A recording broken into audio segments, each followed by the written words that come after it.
I got Brad Miller's teeth. You did. Try to say, I mean, it wasn't he missed free throws. Yeah, free throws. Yeah. So maybe that was my karma with D Wade. I mean, It all comes full circle. you know, you never know. Like I said, all fun trying to win the game. It wasn't unintentional, but like I said, it was a competitive series, and it was fun to be a part of. And then, like I said, going against the young D Rose. Yep. That's right. Yeah, rookie rookie Derrick Rose Rose, before his ACL stuff. Or I whatever. think, there were a couple times I looked at the person next to me. I'm like, that man's going to be a problem. Yeah. 3 years after that, in 2020, you were in the bubble with LeBron and the Lakers, and the Celtics were playing Miami in the other conference final. You're going to face the winner. What did LeBron say to you, finishing up that conversation about preparing for Brad 3 years earlier? What did LeBron say? Well, funny, I remember, so I tore I think I tore a ligament in my thumb in the bubble, so I left for about 6 weeks again, another injury. But I came back, and we had actually a football draft in the room, in the bubble. We had to make fun of whatever we could do in the bubble. September, yeah. Yeah, so we had a football draft. I got the video of I probably won't ever release it, maybe one day, but it was You can good. we'll put it out for you. We had like the we love to break news. We played the music and everything. It was fun. We had a podium and everything. But we were watching the game, had the draft, and then we were watching the Heat game. And LeBron, told me he had Spo and I had Brad. So that was kind of the mindset of going into the finals. Whatever team won, we were going to prepare to beat the coaches versus the players. With all due respect to the players. We spent all these minutes talking about it, as I did for all the years you were here and all the years in the league, about your brain and how it works, which, of course, has always begged the question, how do you want to use that brain? Do you ever want to coach? And there were always, and I'll tell you this, and you can imagine who some of them are, there are coaches who said to me, that would be karma if Rondo had to coach somebody with all the grief he gave me. How do you want to use that brain in this next part of your life? You're around Kentucky. You're going back to school. We'll talk about that. But is coaching something, while the rest of us have always said, oh, he'd be a great coach if he ever wanted to, someone's going to ask you at some point if you actually want to do it? I do want to coach. I love teaching. Right now, I particularly love teaching my son. So, and his teammates. So I feel like they get a lot of benefits as far as me being back to the game and not necessarily playing or even being around the NBA or college game, but being around them. I have an AAU program that I spend a lot of time with. I think I call my AAU coaches every day. They're like, can this guy leave me alone? I'm looking at kids, class of 2030, 29, looking at the town level. You're like Mike Zarin looking at the high school players. Understanding kids are being, reclassified, guys are holding back. Like, it's kind of crazy what the world I'm stepping to now, but it's like it's all for the greater good of him and for him to benefit on my knowledge of the game, but also with the team. And particularly at a young age, what I love most is that we watch film. I'm teaching those guys the film, and it's allowing me to learn patience. Being able to teach 11, 12-year-old kids, not understanding what the whole basketball scope is about, but at the same time understanding that guys of my age and at this level still don't know the game to where I feel like they need to be. So it's been fun. It's been a fun process, and I love teaching. I love giving back. So at what point do you take the step from AAU and young kids to teaching the best in the world? Well, Dion has a great blueprint right now. He's coached his son. Yeah. You look back on his stories. He's coached his son at the same age now. Then he went to high school. Then he went to college. So I don't know if that's the steps I'll take, but that's definitely a hell of a blueprint. But we'll see. Like I said, I have a lot of great ties. I played for so many different teams and organizations. I built a lot of great relationships with coaches in the past, and who knows what the future holds. But right now, me being here with Coach Joe, he's younger, but he's a lot, he's really wise, and I love, coming here the last couple of days or these next couple of days and trying to learn as much as I can from him and his staff. That weird to you that the head coach of the Celtics is 2 years younger than you? No. I mean, it's the world we live in today. Yeah. I mean, you can't judge a person's intellect or what he knows personally, but looking at him just for the last hour, understanding his dedication and what this means to him is greatly appreciated.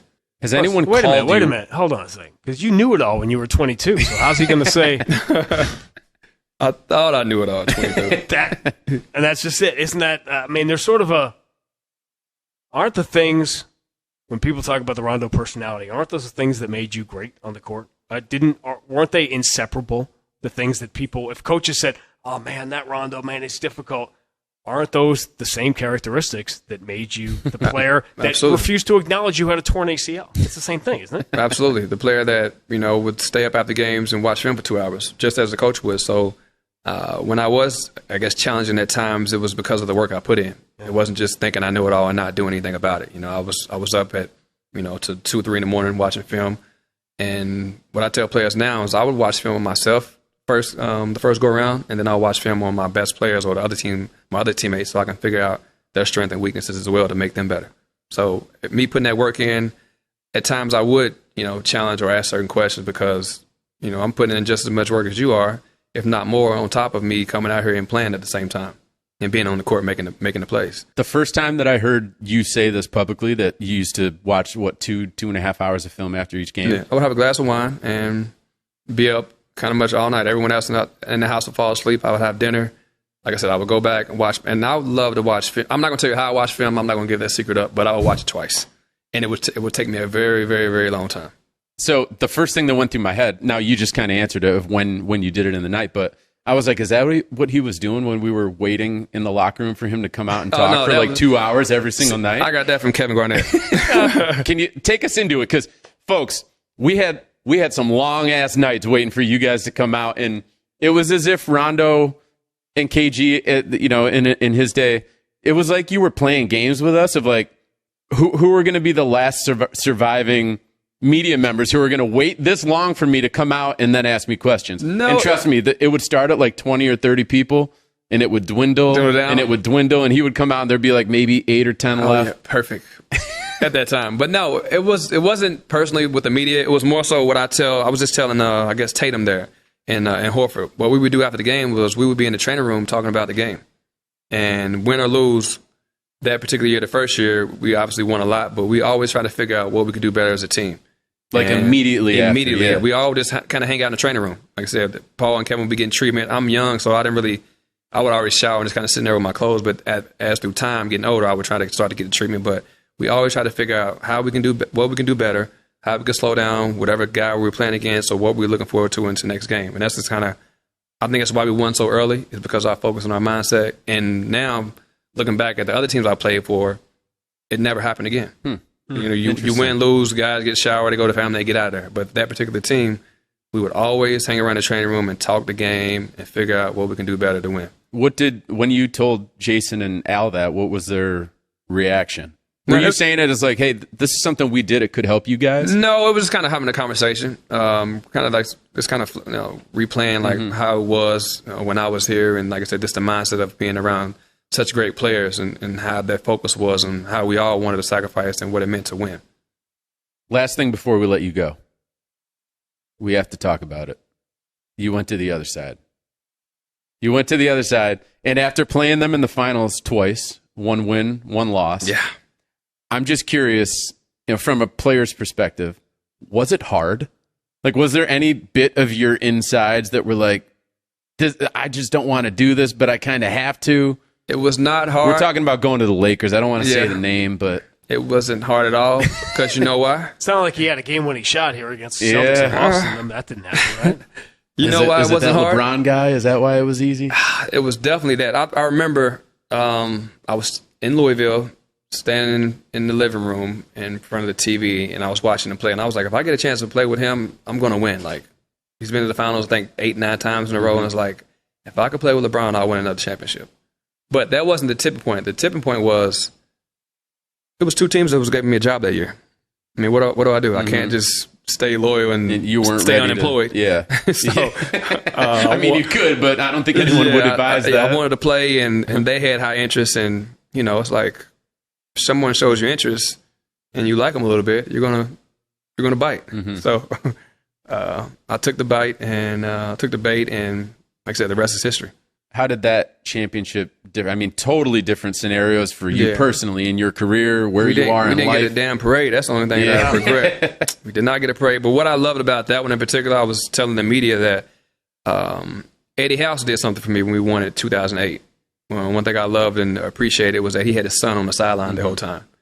And for me, coming full circle, I was able to have my son in the bubble with me, him going to class online, him taking piano lessons, him be able to hang out, train with Deion Waiters' son, Dwight Howard's son, Jared Dudley's son. They were able to get workouts in after we worked out in practice. So having that moment and sharing that with him, that's what made it special when I don't have any regrets of going to Lakers and having that experience. So I don't think you could. I mean, it hurt all of us inside to see that number 9 on the Lakers, but you got to do what you got to do. Yeah. I had to stay employed at that particular time. But, here we are a few years later. You had been away for a while. It's awesome to have you back. I know you come to a few games over the years when KG got his number up, when Paul got his number up. You came back last year as well for a game or two. It's awesome to have you guys back, and you in particular, because you've been a little bit detached for a while. Absolutely, so. But give credit to Joe. It starts with Joe. Yeah, he sent us out an email. I was telling the media. Paul called me at like 2 or 3 in the morning, excited. Hey, they want us back. I'm like, what? Like, what's sleeping, like, brother? He's like, they want us back. They want us to be around the guys. He would love to welcome you up and all that. So I was like, sure, I'll take up the offer. And having this type of energy and to seeing so many familiar faces it's been a great day for me so far, and I'm looking forward to the next couple of days, kind of hanging out with the old guys here in the Celtic organization. Has it sunk in that you're people? People used to say to me, I know hey, I watch you all the time, and then now they say, I watched you all the time when I was in high school, right? And that's pretty soon you're the long-time guy and you're the old guy, whatever. Has it sunk in yet, being around here and coming back the last couple of years and seeing how when I first came here 20 years ago, everyone talked about the 80s. Oh, Larry and Kevin and those guys. Now, the fans you're the legends. When you come back and KG comes back and Paul comes back, has it sunk in yet that you're a legend? You're a Boston Celtics legend. It's humbling hearing that. And when I went to the game last year to get the reception that we got, and when I come back, I do feel it. But being away so much in different organizations, I try to stay out of it as far as, like I said, from the media standpoint and getting on the internet. I kind of feel like I live in a bunker in a sense. I kind of stay off the news or the internet as much as possible and just kind of be where I am with my family and friends as president in Louisville, Kentucky. So, but another thing that makes me feel old, or I understand that I am old, is I've been running the camp back home for 16 years. And now 16, I see adults. Kids are going. Hey, look at the award. Yeah, I was in your camp. Like, my kid is in your camp now. Like, you're older than me. I'm like, okay, so it's been fun.